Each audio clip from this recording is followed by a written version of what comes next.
We base it on science.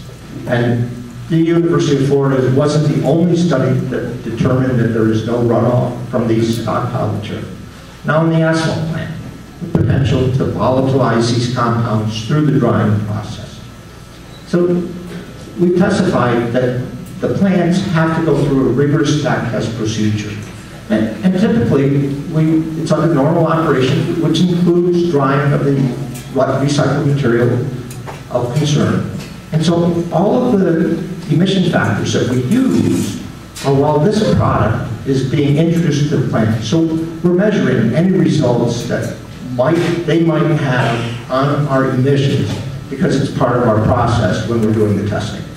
The concern I have is when the product is heated, the stone, used stone, and mechanically heated to 300 degrees, it creates a vapor. Now there is a filtering system on the drum, the heating drum?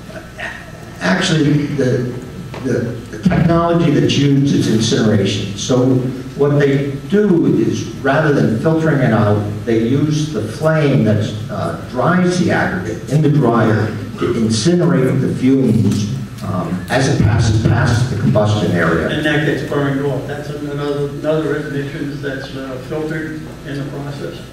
They're not filtered, they're destroyed. It's not. Right, so the control mechanism, it's not a formal control technology. Yeah. It's that they pass these emissions through the combustion zone so that the heat of the flame incinerates them. The flame burns it off now. Because you have gases, you have now I understand oxygen. how it's taken care of. Oh, I'm sorry. Okay. You have the gases, you have oxygen, you have intense radiant energy, and they oxidize right there in the flame.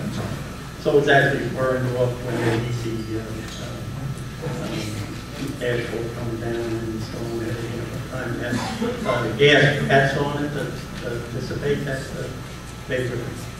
Right, and that's part of the reason why these plants are characterized as state-of-the-art, because they take advantage of the flame to incinerate those fumes that come from not just heating the rack, but in the mixing zone and the like. Okay. Thank you very much.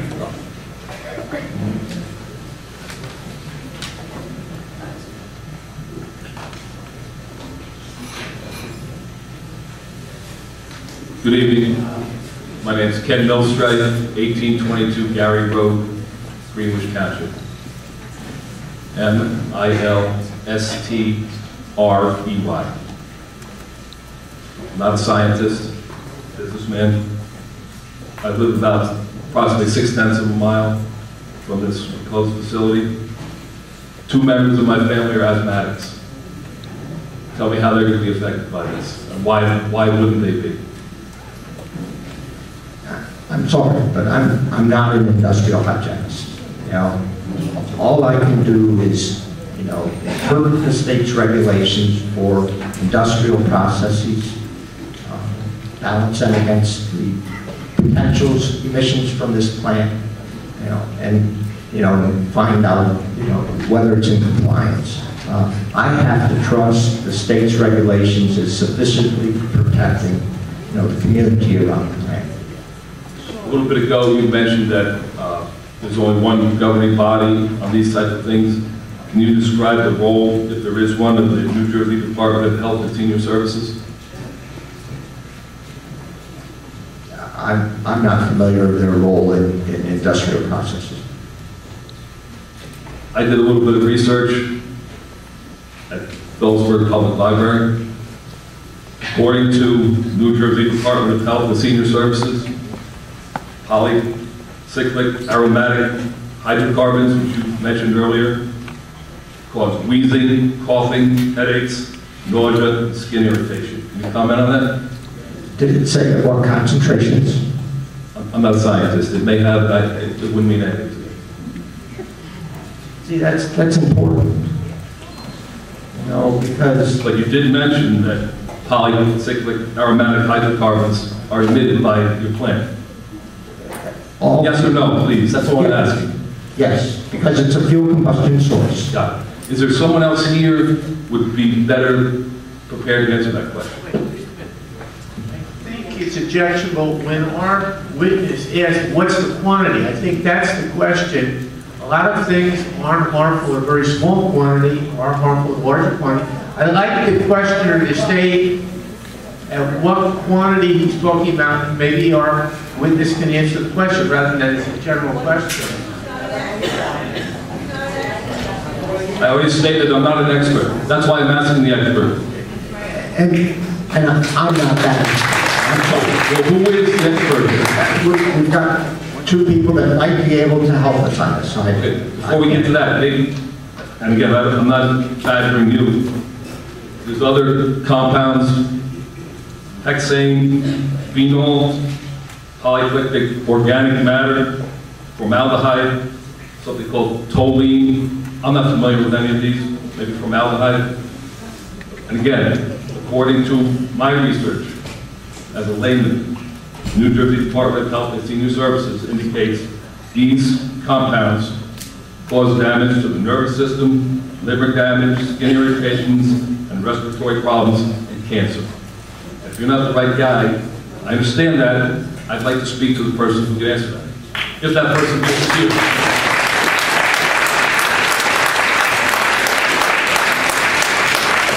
I don't see anybody commenting. So what you're saying is we haven't done any research on this. Am I right? We don't have any experts on this. Am I right?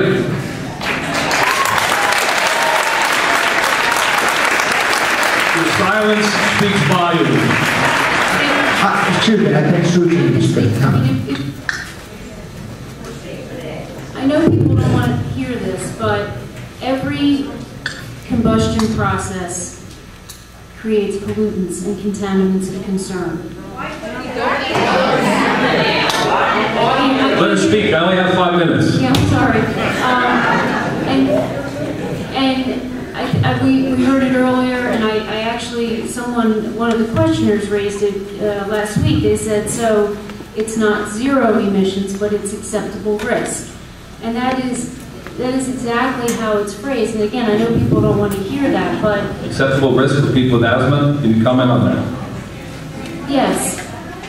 Are you a doctor? No, I'm not a doctor. I'm going to tell you the regulatory process. The regulatory process is that there are health scientists that review what levels of pollutants would be of concern.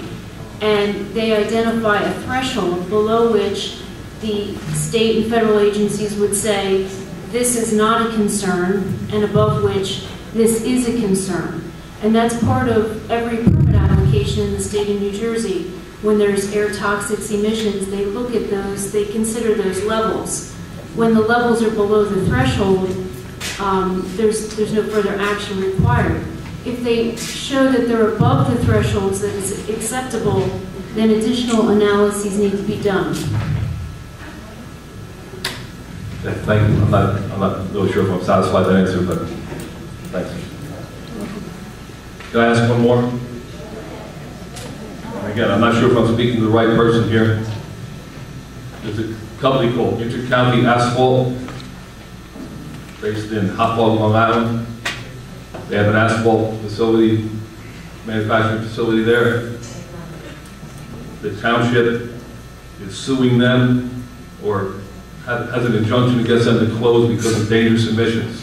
Can somebody tell me why this plant is different? We dealt with this question, Mr. Chairman. Sorry, I don't stay up till 1:30 yet. I might not have been here for that one. It was last week. We dealt with this question.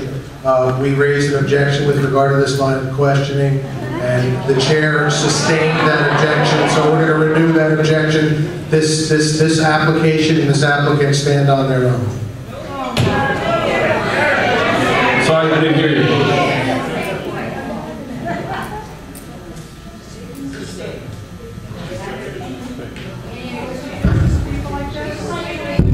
There it is. The objection is sustained. So there's nobody else here I can speak to the medical questions. I understand nobody, I guess, probably wasn't done. You have more questions for the medical question? Well, yeah, specifically regarding to the asthma. Mr. Chairman, I'm going to object here. Let me tell you why I'm objecting. we have to comply with state standards. We don't investigate why the state of New Jersey established them. The EPA set standards, the DEP enforces it. You could ask a million questions. Why did the EPA create these standards? What do these standards mean? The point of the matter is we have to comply with DEP standards. The testimony has been, we'll comply with DEP standards.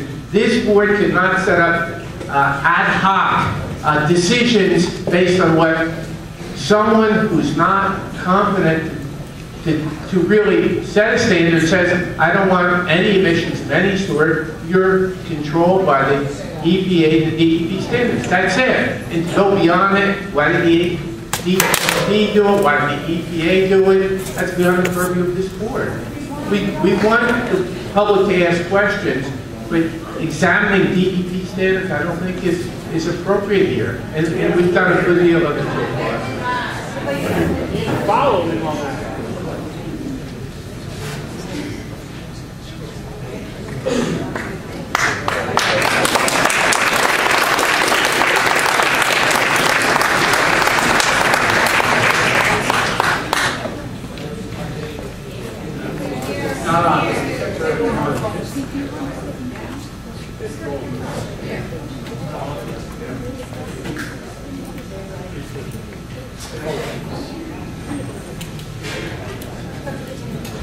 My name is Ajay Kathuria, A-J-A-Y-K-A-T-H-U-R-I-A, 1209 Burroughs Drive, Greenwich Township. 1209 Burroughs Drive, Greenwich Township. I have a question for you. My understanding that the plant is a state-of-the-art plant, and that the emissions that it produces are an acceptable risk for the neighborhood. Is that correct? Yes. So in your state-of-the-art plant, with the state-of-the-art provisions, in case of an accident, whether it's man-made or natural disaster, what provision do you have to make sure you don't have emissions that are unacceptable level? How would you handle a truck that's carrying, say, petroleum product? Somehow it gets to the plant, and it tips over in the driveway on the plant. In that instance, would you foresee any volatile emissions going into the atmosphere above the acceptable risk? And if so, how would your plant handle that? I'm going to have to defer. I'm going to start this off, and then I'm going to defer to the board's experts. So the scenario that you described triggers mandatory self-reporting of an emission exceedance at the facility. That the facility has to call in within a certain time frame to the DEP, at which time the DEP will initiate some type of response. I have not been involved in those because of the rarity of them, to know what is the rarity? what What percentage? What's the rarity? So I've been doing this for 20 years. And I only know 2 instances in 20 years among probably 75 plants in the state where there was a fire that triggered a self-reporting of an emission exceedance that was not authorized by their air permit approval. So it was actually a fire that caused it, right? Not something to do with your plant operation or chemicals. No. So can you control fire at any location? Fire can happen at this location too. So if that happens and there is an accident, in your professional opinion, would you think it's a possibility that the emissions could be unacceptable level? Well, Are there enough volatile compounds in the material that they could emit above the unacceptable levels, in your professional opinion? well, the emissions would exceed any permit authorization and must be self-reported to the state. Okay, so basically, it's my understanding that if the plant comes to this neighborhood, everything is state-of-the-art, there's nothing that's going to go wrong or go to unacceptable levels as long as it's operating properly. But the day that there's an accident, then all bets are off. Is that correct? Yeah. Okay, so that's what I need to do. Think about that, okay? You go to the state-of-the-art and very safe. And something happens, then what? Think about that.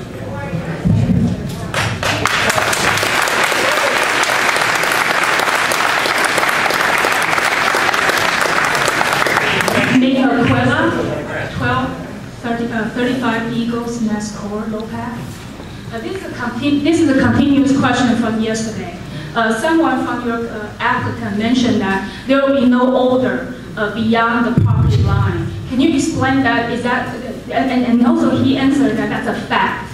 Can you confirm that there will be no odor exceeding property line?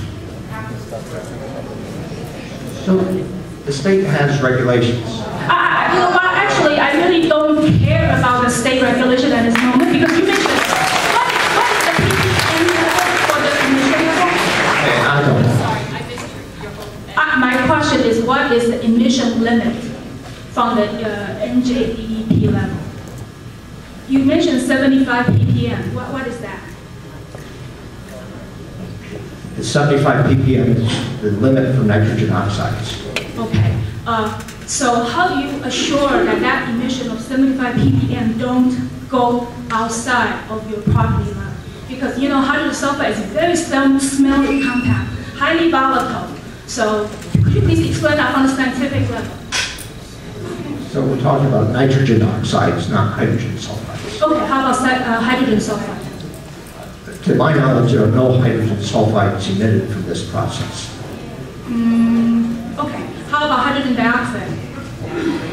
Carbon dioxide? No, sulfur dioxide. So during natural gas combustion, there's no sulfur in natural gas. No, I'm talking about sulfur coming from the asphalt cement. So there is no sulfur emissions of So then why during paving process, when we drive by a road that is so smelly? From a scientific point of view, could you please explain that to me? And actually, your plant manager mentioned that actually when they load out those asphalt cement, asphalt mixture, it's the same thing when we pave the road. And I think everybody probably drives past a paving site one way or the other in your lifetime. And I don't think that's no odor.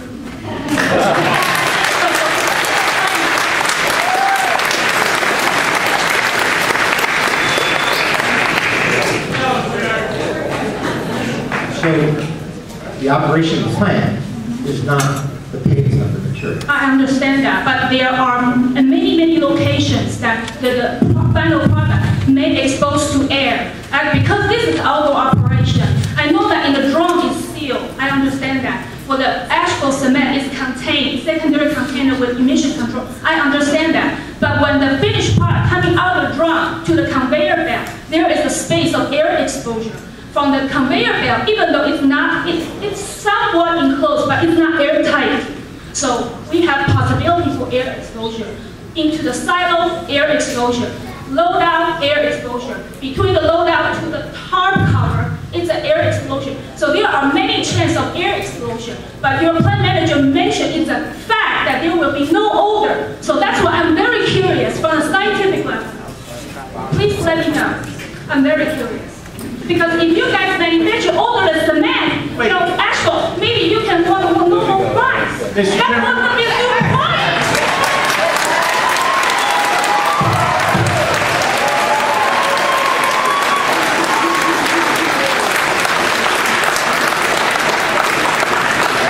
Mr. Chairman, you know, first, we've been going over the same questions for 2 days. Number one,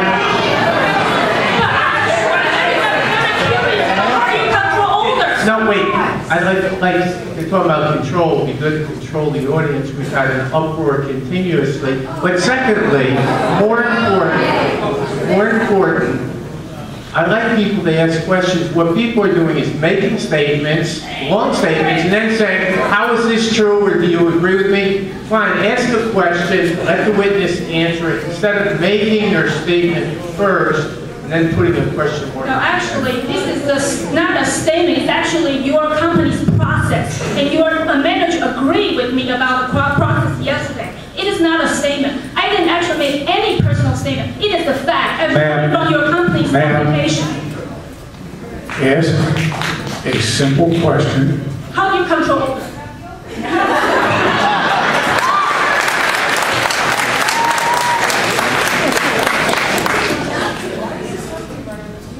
You lower the temperature.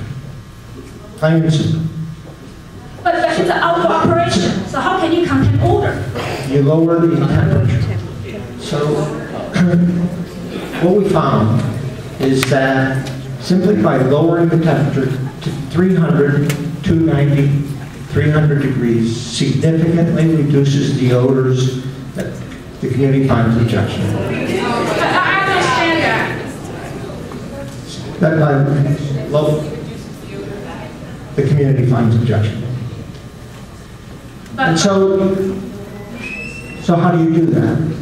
So the industry has developed technologies that facilitate lowering the temperature of our product below 300 degrees so that not only there are fewer odors emitted when the truck is loaded in the plant, there are fewer odors emitted when the trucks pass your house, and there are fewer odors emitted when the materials lay down in the road.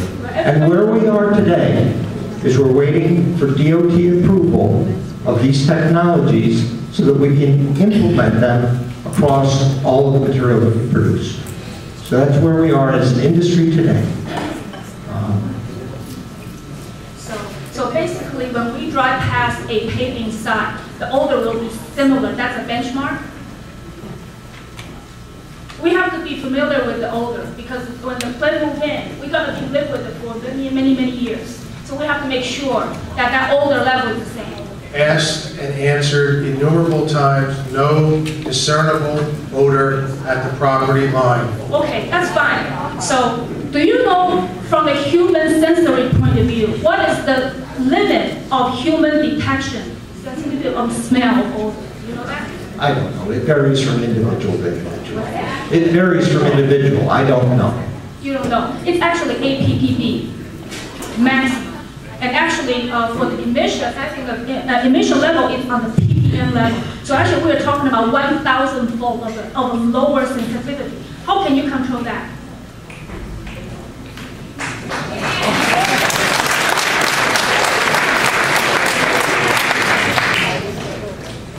So the technologies that we utilize to control odors from our process include lowering the temperature that I just described and where we are as an industry.